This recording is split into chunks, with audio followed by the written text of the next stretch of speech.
हमारा जुड़ाव टूट जाता है तब एक कटी पतंग की तरह हमारी जिंदगी होती है।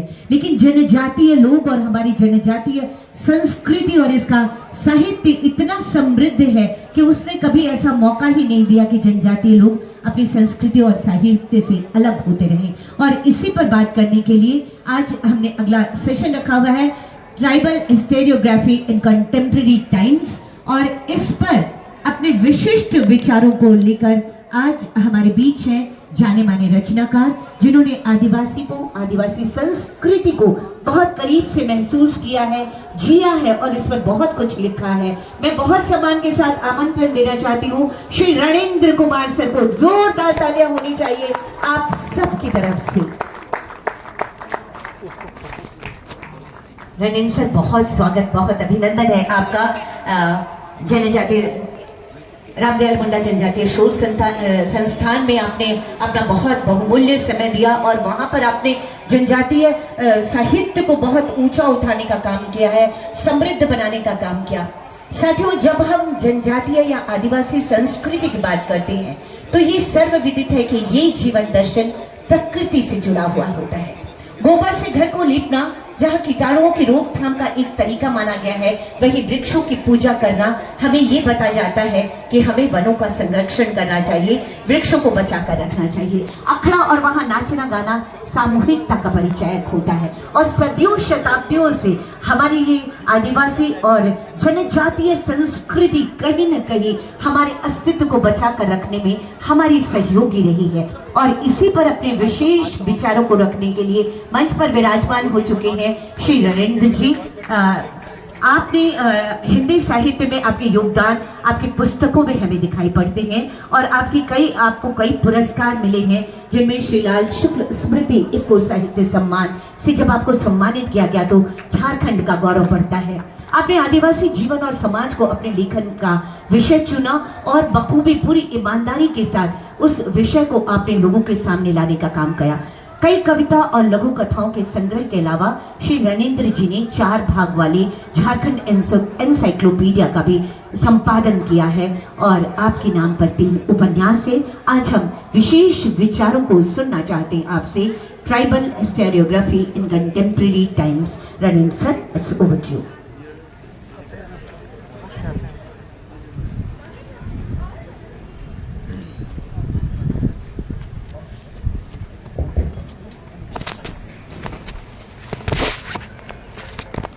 जोहार साथियों, दूसरी बार इस कार्यक्रम में आकर बहुत ही अच्छा लग रहा है और जितने विशाल फलक पे ये आयोजन हुआ है, मैं प्रशंसा के शब्द डी साहब को, साहित्य के लिए जितना स्पेस घटता जा रहा समाज में और युवाओं के पास भी, तो ऐसे कठिन समय में साहित्य के लिए सोचना। और मैं देख रहा था पैनल, इतने बड़े लोगों को आमंत्रित करना बहुत बहुत बड़ी बात है और मैं हृदय से आपके प्रति आभारी हूँ कि आपने साहित्य को। और अभी जो बात हो रही थी तो अद्भुत था, ये बहुत गजब था। उसमें रीमा ने तो लूट लिया, मतलब मैं फैन हो गया उसका, मैं उसका प्रशंसक हूँ, उसका फ़ोन नंबर लूँगा। बहुत गजब सर, ये मतलब अद्वितीय था। कभी मैंने मन से बच्चों को इतने आत्मविश्वास के साथ और इतने शार्पली चीज़ों को रखते हुए बहुत अच्छा लगा। मैं जल्दी से अपने विषय पे आता हूँ। मैं आज बात करूँगा ट्राइबल हिस्ट्री पे, आदिवासी। पिछली बार दर्शन पर मैंने फिलॉसफी में बात की थी, तो ट्राइबल हिस्ट्री पे बात करूँगा और मध्यकालीन इतिहास पे बात करूँगा, जब ट्राइबल डायनेस्टीज थी पूरे पैन इंडिया में, जो हमारे इतिहास के पन्नों में दुर्भाग्य से नहीं है, ना हमारे संज्ञान में इन बातों पे जाती है। तो कुछ चीज़ें हैं जहाँ से ये क्यों मुझे लगा कि इसको देखना चाहिए। एक तो मैं देख रहा था लोकायत, बी.डी. चट्टोपाध्याय की बड़ी प्रसिद्ध किताब है, उसका अध्याय 3 है गणेश को लेकर, गणों को लेकर। तो 1872 की जो जनगणना जो प्रकाशित नहीं है लेकिन गूगल पे है वो, तो वो 18 करोड़ कुछ 60 लाख की आबादी है। उसमें 4 करोड़ जो मुस्लिम है उस समय, वो भी पिछले स्टेट को छोड़कर जो ब्रिटिश इंडिया है उसकी जनसंख्या है। इसमें 14 करोड़ कुछ लाख की बात वो उसका विश्लेषण करते हैं अपने उस आलेख में, अध्याय 3 में है। तो उस समय भी 10% लोग, एक ट्राइबल उसमें वो कॉलम होता था जनगणना वाले में, 10% लोगों ने आदिवासी लिखा था। और जिसको हम लोग आर्यन रूट्स की बात कहते हैं, हालांकि वो वैदिक संस्कृति है, कोई आर्य तो रेस वाला मामला तो है नहीं, तो मात्र 10% लोग आर्यन रूट्स के लोग हैं, ब्राह्मण और क्षत्रिय ऐसे करके 1872 की जनगणना में। 80% लोग जो हैं वो कम्युनिटी से कास्ट की ओर ट्रांसफर कर रहे हैं, मतलब कि आदिवासियत से जा रहे हो उस समाज की ओर जहाँ वर्ण व्यवस्था है। यानी कि 1872 में अगर 10% आबादी है आर्यन रूट्स के लोगों की, तो भारत के इतिहास में, प्राचीन भारत में सिंधु घाटी के बाद जो अध्याय है जो पूरे भारत के इतिहास के तौर पर पढ़ाया जाता है वो वैदिक भारत है। ऋग्वैदिक कालीन भारत 1500 से लेकर 900 और 900 से फिर आगे 600 तक उत्तर वैदिक कालीन भारत। तो अगर वो 1872 में 10% हैं तो ईसा से 1500 ईस्वी पूर्व वैदिक संस्कृति को मानने वाले लोग ही, उनकी जनसंख्या तो और कम होगी, 1%, 2%, 5% भी मान लें, तो 5% की जनसंख्या को पूरे भारत के इतिहास के तौर पे क्यों पढ़ाया जा रहा है पीढ़ियों से। एक तो समझ में आता है कि ब्रिटिश पीरियड में एक जो आर्यन रेस के प्रति एक बड़ा ही रोमांटिसिज्म था यूरोप में कि हम भी आर्यन हैं, और हमारे यहाँ तो इंडस्ट्रियल रिवोल्यूशन के बाद चीज़ें सब खराब हो गई पूंजी के आने से, पूरब में कहीं वो सुरक्षित बची हुई हैं, और पूरी प्राच्यवादियों की एक बड़ी जमात, उसमें मैक्स मुलर वगैरह सब लोगों ने, और समझ में आता है कि उनका एक आकर्षण था आर्य शब्द से।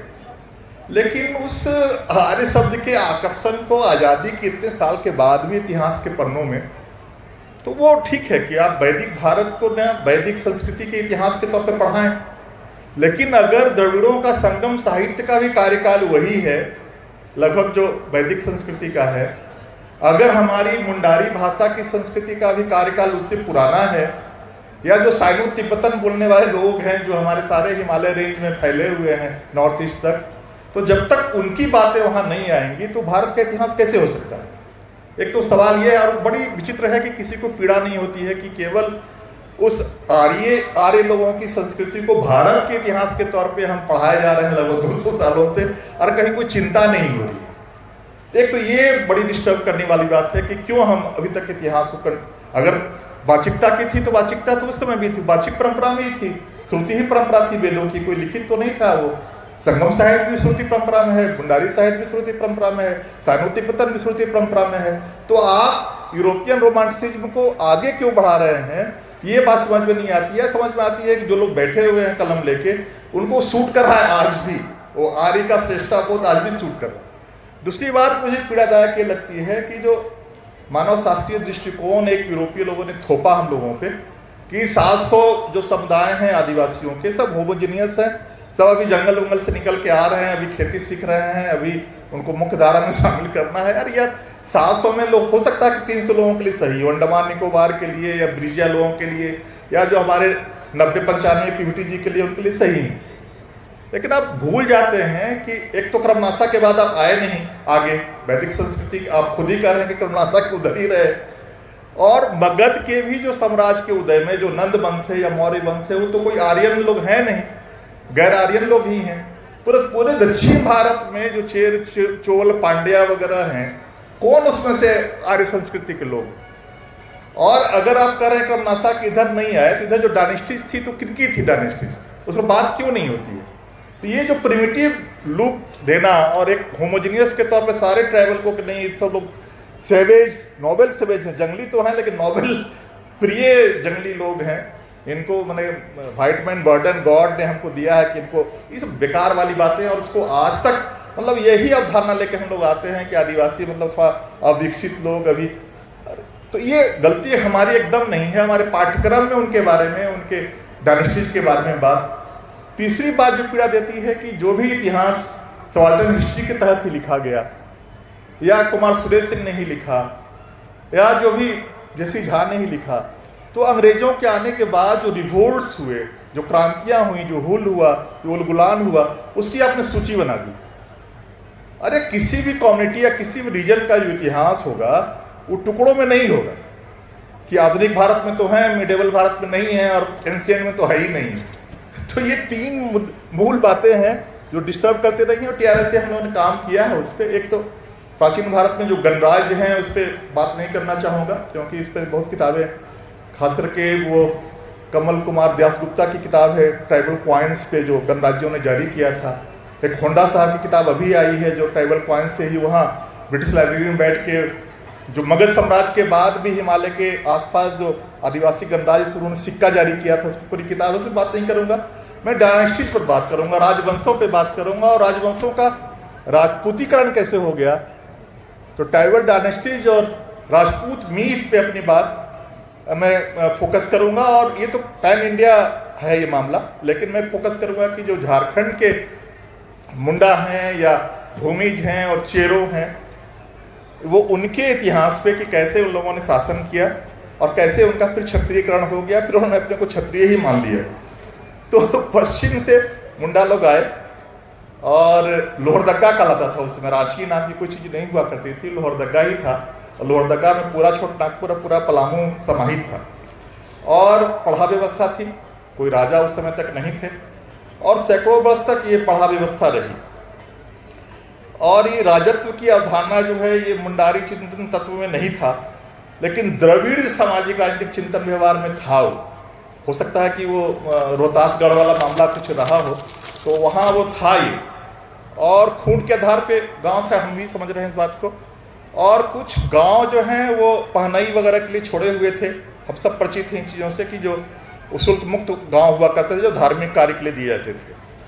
और ये भूमि पर धार्मिक अधिकार, ये मुंडा कंसेप्ट की चीज़ें थी कि पाहन का अधिकार होगा, ये मुंडा।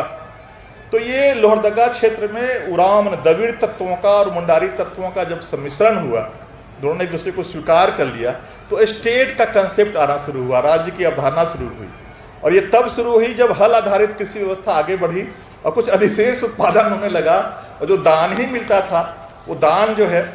और कहते हैं कि बहुत सारे पढ़ा लोगों ने मिलके और जो मदरा मुंडा, महाराजा मदरा मुंडा के परिवार के लोग थे, उनको राजा के तौर पे घोषित कर दिया। महाराजा मदरा मुंडा 25वां थे, 25 उसके पहले आ चुके थे जो राजा कहलाते थे। महाराजा मदरा मुंडा जो है महाराजा कहलाए।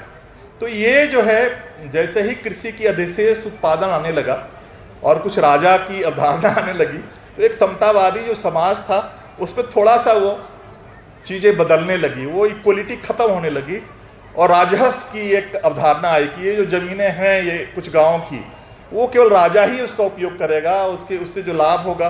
तो ये कुछ चीज़ें बदलनी शुरू हो गई और ग्राम देवी के नाम पर भूतखेता और पाहन के अलग भूमि पहनई और पाहन के सहयोगी के लिए पनखेता। और ये मुंडा और महतो, उरांव गांव में महतो होते हैं प्रधान, उनके लिए अलग से मुंडई भूमि और महतोई भूमि का कंसेप्ट आया। और खुटकट्टी और भुइयारी तो थी ही। तो खुखड़ा के पढ़ा सभा ने अपनी इच्छा से अपने प्रधान को राजा घोषित किया था। अब ये किया कब किया था ये अवधारणा तो नहीं है, लेकिन मैसर स्लैक एंड लिस्टर जो दो ब्रिटिश अधिकारी आए थे सबसे पहले, उन्होंने इसको उल्लेखित किया है कि छोटानागपुर के महाराजा को मान्यता प्रदान करना इस क्षेत्र के समुदायों की वॉलंटरी एक्ट, स्वैच्छिक कृत्य है। वो किसी ने बताया नहीं कि आप अपने प्रधान को आप राजा घोषित कीजिए। लेकिन इसके बाद जो है राजा को कुछ गिफ्ट देने का, दान देने का, उपहार देने का कोई शुल्क नहीं दिया जाता था, लेकिन ये कुछ ट्रिब्यूट देना है, हमको धान पहुंचा देना है और खस्सी पहुंचाना है, इस ढंग की चीज़ें शुरू हो गई। और अभी मुंडा राजा प्रतीकात्मक ही थे और कोई उनका ऑनरशिप नहीं था कि जमीन किसी को दान दे सकते हैं वगैरह वगैरह, उस ढंग की वो चीज़ें नहीं आई थी। लेकिन रजहस भूमि पर और मुंडा लोग जाके खेती कर देंगे राजा के लिए, ये सब चीज़ें धीरे धीरे प्रैक्टिस में आ गई।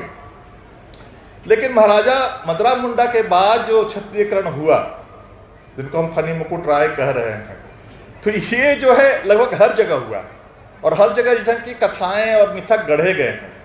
तो ये जो है जनजातीय प्रधानों को अपने को क्षत्रिय कुल घोषित करने का एक अलग तरह का अपनी विधि जो ट्राइबल पूजा पत्ती है उसको भी, और कुछ ब्राह्मण रीति रिवाजों को भी ग्रहण कर लेना, उनकी पूजा पत्तियों को भी, ये सब राजपूतीकरण के लिए अलग अलग प्रोसेस थे।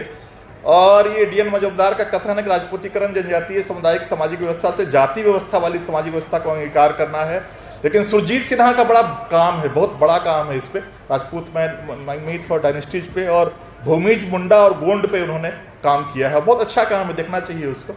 तो उनका कहना है कि नहीं, स्टेट फॉर्मेशन कि ये जरूरत थी कि कोई ना कोई उसमें राजा या क्षत्रिय अपने को राजा होगा तो थोड़ी सी अलगाव का बोध होगा, श्रेष्ठता बोध होगा, वो क्षत्रियकरण की ओर जाएगा। तो ये स्टेट फॉर्मेशन के साथ अंतर्निहित था कि वो जाए उसमें।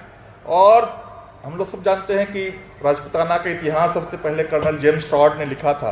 तो James Tod, William Crooke, B.A. Smith के अनुसार जो बाहर से जो लोग आए थे, चाहे शक हो, हूण हो, कुषाण हो, सीथियन हो, सब लोगों ने चूंकि यहाँ का धर्म स्वीकार कर लिया, घुल मिल गए, तो सबका राजपूतीकरण हुआ।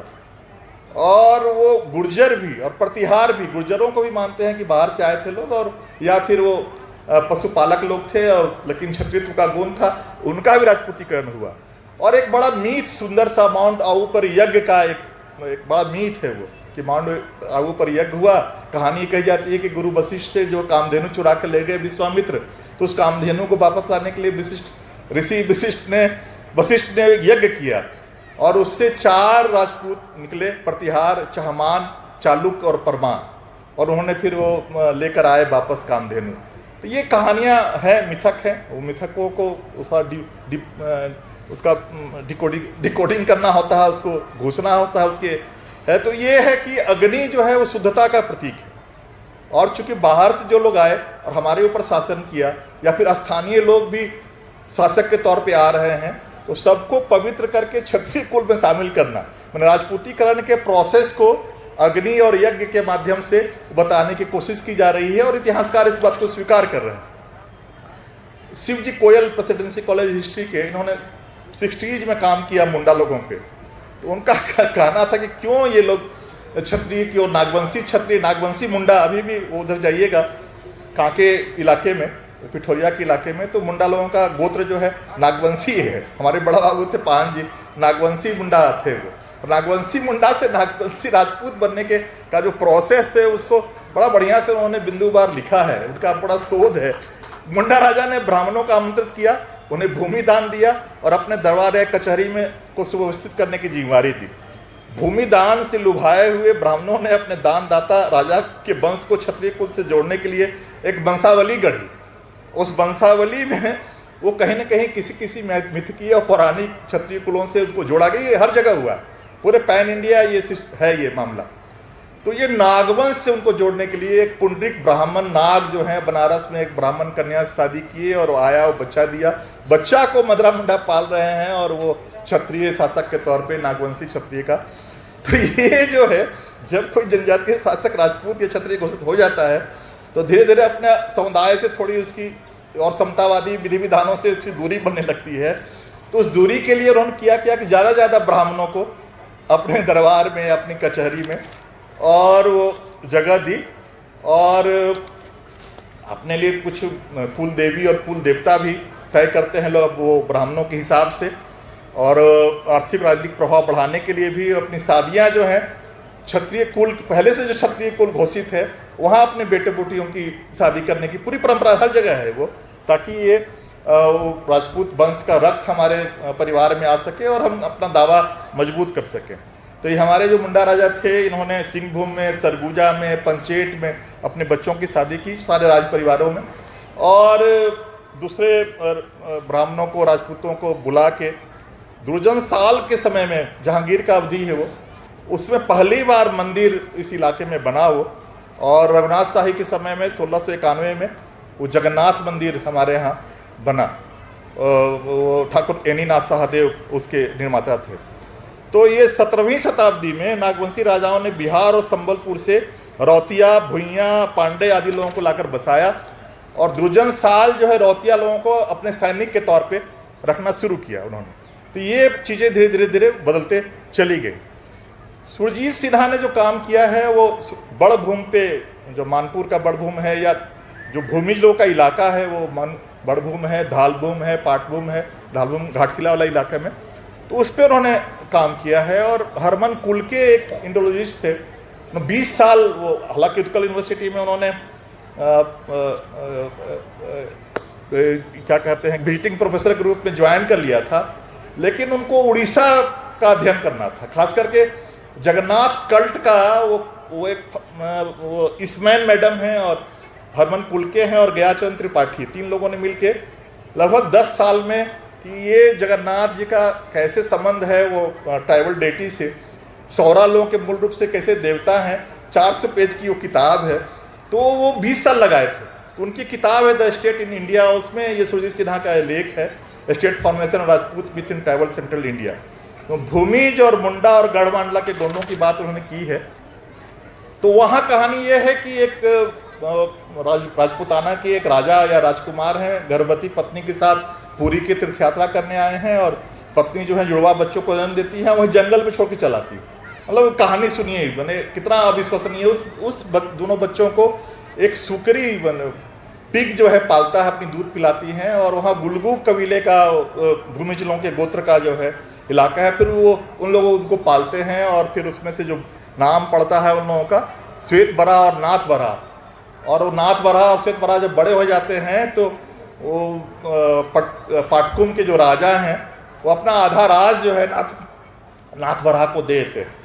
तो ये भविष्य पुराण के ब्रह्मांड अध्याय में भी उल्लेखित है, केवल वो मिथक वाला मामला है नहीं। लेकिन और वो डाल्टन ने भी अपनी पुस्तक डिस्क्रिप्टिव इथनोलॉजी ऑफ बंगाल में इसका उल्लेख किया है, थोड़ा सा चेंज करके। तो ये जो है सुरजीत सिन्हा लिखते हैं कि ये मध्य भारत हो या उड़ीसा हो, जहाँ भी राजवंश आया है तो उसको राजपूताने के क्षत्रियों से जोड़ने की कोई ना कोई कहानियाँ गढ़ी गई हैं।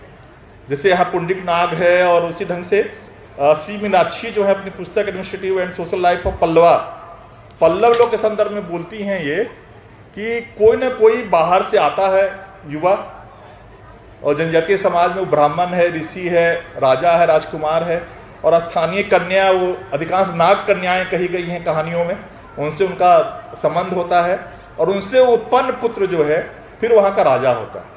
जैसे पल्लव लोग का भी यही कहानी है। और गढ़मांडला में जो है वो गोंड कन्या का एक चमत्कारिक नाग युवक से, और उनका पोता जो है परपोत जद्दू राय, वो गढ़मांडला का राजवंश की शुरुआत करते हैं। अनुज जी और जसिंता जी और सर के लिए, पंकज सर के लिए, कि अगर वो अभिज्ञान शकुंतलम में शकुंतला का जन्म मेनका से जो मिथोलॉजी डाल दिया गया उसको हटा दिया जाए, उस जंगल में उस आदिवासी युवती को देखा जाए, और दुष्यंत का आने पर मोहाना और उनका सारी कहानियाँ मिलती जुलती हैं। दुष्यंत भी गए, उस आदिवासी कन्या पर लोभित हुए, और उनसे कई पूरा भी कालिदास ने पूरा वर्णन किया है कैसे भूल गए और कैसे फिर याद आए। लेकिन अगर भरत, जिनके नाम पर ये भारत है, उनको जोड़ा जाए इस कहानी के आधार पे और थोड़ा सा डिमिस्टिफाई किया जाए शकुंतला और मेनका के संबंधों को, तो वही बात आती है कि एक आदिवासी युवती से जन्मा हुआ ही पुत्र जिसके नाम पे भारत देश पड़ा है, वो आता है। तो उसको थोड़ा सा सोचिए आप लोग, इसको कैसे आगे इस कहानी को हम लोग बढ़ा सकते हैं। तो ये कथाएं और आख्यान मिथक क्यों गढ़े गए? एक तो शासक स्वयं जो है, अब जब राजा बन गया है तो अपनी जनजातीय पहचानों से मुक्त होना चाहता है और समतावादी विधि विधानों से मुक्त होना चाहता है। दूसरा, इसलिए भूमिदान दे के बुला रहा है लोगों को। दूसरा कि जो दस्तावेजीकरण कर रहे थे उस समय भी अबुल फजल या जो भी, तो वो उनको लगता ही नहीं था कि आदिवासी लोग खुद अपना शासक कैसे राजवंश स्थापित कर सकता है जब तक कि बाहर से कोई नहीं गया हो। तो ये जो एक पूर्वाग्रह था, ये कहने कोई बाहर एलिमेंट गया होगा तभी ये राजवंश की शुरुआत हुई होगी। रामचंद्र शर्मा ऐसे कहते हैं कि ये वास्तव में ये मिथक जनजातीय समाज में बाहरी तत्वों के मेलजोल से आंतरिक परिवर्तनों को इशारा करते हैं, जिनकी फलस्वरूप जनजातीय परंपराओं की जगह राज्य व्यवस्था, स्टेट फॉर्मेशन हुआ। ये बातें अब देखिए कि वहाँ भूमिज और मुंडा लोगों के पूरा जो उनका जो ऑर्गेनाइजेशन है, एडमिनिस्ट्रेशन का, प्रशासन का जो संगठन है, इतना मिलता जुलता है। जैसे वहाँ गाँव की इकाई पे जो है वो खुटकट्टी काश्तकार जो है वो पाइक की पैदल सेना भी दे रहा था, सेवा भी दे रहा था, वो तनवेदेर कहला रहा है। हमारे यहाँ खुटकट्टीदार कहला रहा है, वहाँ ग्राम प्रधान घटवाल कर रहा है, हमारे यहाँ मुंडा कहला रहा है। हमारे यहाँ 10 से 20 गाँव पर मानकी हैं, उनके यहाँ 12 गाँव पर सदियाल हैं, और सदियालों के प्रधान वहाँ तरफ सरदार या सरदार घटवाल कह रहा है। हमारे यहाँ मानकियों के ऊपर जो है परहा हैं, या तमाड़ में उनको ठाकुर कहा जा रहा है, और इस परहा के ऊपर राजा हैं, और वहाँ भी तरफ सरदार के ऊपर राजा हैं। तो इक्वलिटी है भूमिज और मुंडा लोगों के उस स्ट्रक्चर में, एडमिनिस्ट्रेटिव स्ट्रक्चर में, जो यहाँ के राजा ने खड़ा किया और वहाँ के राजा ने खड़ा किया। और वो फिर वो उसमें भी स्तरीकरण हुआ। वहाँ 9 महला चेरो लोग में भी 9 महल वाले एक अलग श्रेष्ठ राजपूत, फिर 10 महल वाले, उनसे नीचे वाले, फिर उससे तृतीय श्रेणी में अतिशा भूमिज। तो ये ढंग का स्तरीकरण उनके बीच में भी हुआ, और जो बताता है कैसे ही ब्राह्मणिकल स्ट्रक्चर में जाएंगे तो ये चीज़ें बदलती चली जाएंगी। और ये जो दूरस्थ विद्वानों को अपने यहाँ जगह देने के चक्कर में, और वो सब जगह हुआ है, गुजरात में भी और राजस्थान में भी, वहाँ एक जाति है गुजरात में, एक आलेख उस पर है कि वो बरोट कहलाती है वो जाति। वो उनका काम ही है कि वो वंशावली को सुरक्षित रखना। जो भी उनके महाजन या जजमान हैं, उनकी वंशावलियाँ वो, और वंशावलियाँ तो 5-7 पीढ़ी तक सही जाती हैं। उसके बाद अगर उनके जजमान ने क्षत्रियों से जुड़ने की कामना की है, जो कि आरक्षण वगैरह लागू होने के पहले सब समाज के सारे हिस्सों को लगता था कि या तो हम ब्राह्मण के तौर पे स्थापित हो जाएं या क्षत्रिय के तौर पे स्थापित हो जाएं। शिवाजी आंदोलन वगैरह तो हमारे यहाँ भी चला था, भूमिजों का भी क्षत्रिय आंदोलन चला था, बहुत जबरदस्त चला था। तो वो एक जाति है जो, जैसे जाते हैं आप किसी तीर्थ स्थान पे, तो वहाँ पंडा को अगर अपना गांव, अपना गोत्र और अपना इलाका बता दीजिएगा तो बता देगा निकाल के खाता में कि आपके पूर्वज कौन कौन लोग यहाँ पूजा करने आए थे। तो वहाँ वो गुजरात की जाति, उसका काम ही था वो मिथक तैयार करना और ये वंशावली रखना। तो आराम से वो आपके वंश को किसी ना किसी सूर्य वंश से और चंद्र वंश से जोड़ सकता था। तो मैं जो कह रहा हूँ कि ये जो है बहुत जनरल बातें रही हैं पूरे पैन इंडिया में। और जब ब्राह्मण आ गए, ब्राह्मण पूजा कर रहे हैं, तो एकदम अनिवार्य हो गया कि वैदिक मंत्रों के साथ ही संस्कार चलेंगे, चाहे जनेऊ के संस्कार हों, विवाह के संस्कार हों, वो वैदिक मंत्र होगा। और ये उनके कहे हुए मूर्तियां वहाँ स्थापित होंगी, और गौ मांस और सुकर मांस और मुर्गा शराब से दूरी होगी। और भूमिज में ये हो गया कि परिवार की स्त्रियां पर्दे में रहेंगी, विधवा विवाह नहीं होगा, देवर भी शादी नहीं कर सकता है, और भगा कर जो शादी करने वाला जो सिस्टम था वो तो बंद ही करना होगा। और ये जो है 47 गांव बड़भूम के शासक ने ब्राह्मणों को दान में दिया था, और उनको अलग अलग पद दिया था, कुल पुरोहित, कुल गुरु, चक्रवर्ती, देवधरिया, सभा पंडित, गृह आचार्य वगैरह वगैरह। और उत्कल उड़ीसा से और राढ़ी बंगाल से, और उनके जो 2 देवता थे, वृंदावन चांद कृष्ण को कह रहे थे, और लेकिन अपना जो जनजातीय देवी जो उनकी थी, जाहिर थान में जिनकी पूजा करते थे, कोटेश्वरी को, उसको छोड़ा नहीं उन्होंने, कोटेश्वरी को भी रखे रहे और नई देवता को भी। जैसे यहाँ हमारे चक्रधरपुर के जो सिंह देव लोग थे, तो वो जिस भुइयाँ से वो क्षत्रिय हुए थे, तो उनकी जो पौला देवी थी उनको भी नहीं छोड़ रहे हैं, और नया अपना दुर्गा उर्गा के भी पूजा कर रहे हैं। तो ये चीज़ें हुई। और हमारे नागवंशी शासकों ने 134.89 वर्ग किलोमीटर, वर्ग मील जमीन ब्राह्मणों को दान दी।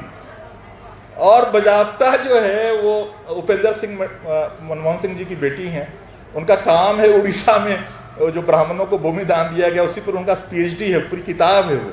ये किस ढंग से माना हर राजा जो है आदिवासी शासक है, वो उसको राजपूत होना है, दान दिए जा रहा है पूरे पैन इंडिया में ये।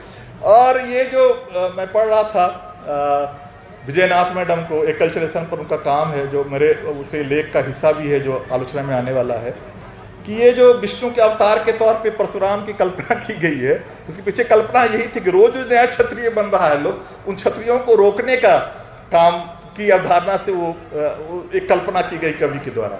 और 52 अवतार इसलिए कल्पना की गई कि ब्राह्मणों का भूख इतना ज्यादा बढ़ रहा था, भूमि दान का कम ही नहीं हो रहा था। तो उस भूख को दिखाने के लिए कि वो 52 अवतार में वो 3 डेग में कि 2 डेग में पूरी पृथ्वी नापे रहे, तब भी भूख उनकी, तो वो वहां से भूमि दान के अति भूख को दिखाने के लिए वो कंसेप्ट वहां आया। तो ये है मोटा मोटी हमारे यहाँ। और मुंडा लोगों का और वो भूमिज लोगों का, चेरो जो हैं पाल वंश के पतन के बाद से पूरा चेरो शासक जो हैं पूरे लगभग पूरे बिहार में, पूर्वी उत्तर प्रदेश में शासन कर रहे हैं। और ये 12वीं शताब्दी से लेके लगभग कम से कम पलामू में तो अंग्रेजों के आने 1857 तक वो 400-500 साल का शासन है। और कुमार सुरेश सिंह ने लिखा है इस पर कि कैसे चंपारण में भी और सारण में भी, मुजफ्फरपुर में भी, सज्जन सिन्हा बहुत बड़े समाजशास्त्री हैं बिहार के, उनका कहना है चूंकि ये लोग सूर्य के और इस सब के, उनका जो सिंह बोंगा है उस सूर्य की तरफ पे देख रहे होंगे लोग, तो जहां जहां छठ पूजा आज के दिन में हो रही है, वो छठ पूजा वहीं हो रही है जहां चेरों का शासन था। सुजान सिन्हा 90+ के हैं वो समाजशास्त्री। जाति व्यवस्था उनकी किताब है जो हिंदी अनुवाद आया है राजकमल से।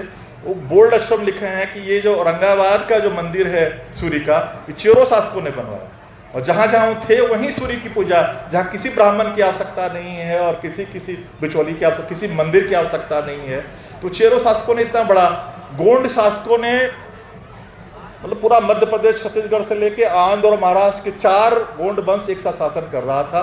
इसमें गढ़ मांडला सबसे बड़ा था, जहाँ के वो संग्राम शाह के बेटे दलपत शाह की शादी उन्होंने चंदेल शासकों की बेटी से करवाई। दुर्गावती चंदेल राजपूत शासक की बेटी थी, और उनके साथ जो युद्ध हुआ मुगलों का, और जो आसफ खान हराने के बाद लूट के ले गया, तो 1000 हाथी, 101 घड़ा सोने का असरफी और बहुत सारी सोने की मूर्तियां और गहने और वगैरह, और हाथियों पर लाद के क्या संपन्नता रही होगी उस इलाके की अंदाज कर सकते हैं। लेकिन दुर्भाग्य है कि हमारे इतिहास के पन्नों में ये नहीं है, न इनकी बातें हैं। तो ये दर्ज होना चाहिए और चीज़ें, और वो एक खास वैदिक संस्कृति को ही हम मान लें कि भारत की संस्कृति है, बाकी ना वो द्रविड़ संस्कृति है न मुंडारी संस्कृति है। तो ये बड़ा एक पक्षीय है, और तो बहुत कुछ कहा जा सकता है, लेकिन मुझे लग रहा है कि जो मैं बात कहना चाह रहा था वो कम्युनिकेट हो गया है। फिर अगर कुछ प्रश्न हो आपके मन में तो हम बात करेंगे।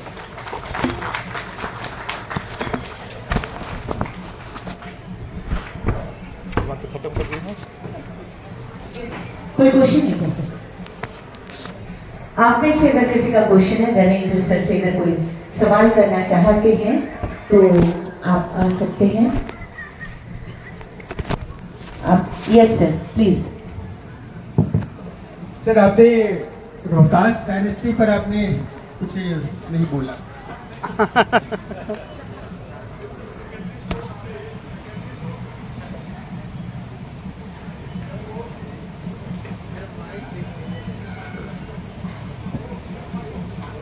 भगत सर वहाँ तो रोहतास में चेरों लोग का शासन तो मिलता है सर, उस पर काम हुआ है, लेकिन उरांव लोग वाला सर अभी तक नहीं मिल पाया है। ये सर कठिन है, लेकिन अगर वो वाचिक परंपरा में है तो बिना सर वो आग की धुआं तो नहीं, कुछ न कुछ तो रहा होगा। ये दुर्भाग्य है कि हमारे शोधार्थी वहाँ तक पहुँच नहीं पा रहे हैं, लेकिन चेरों लोग के शासन पर सर वहाँ है वो सर।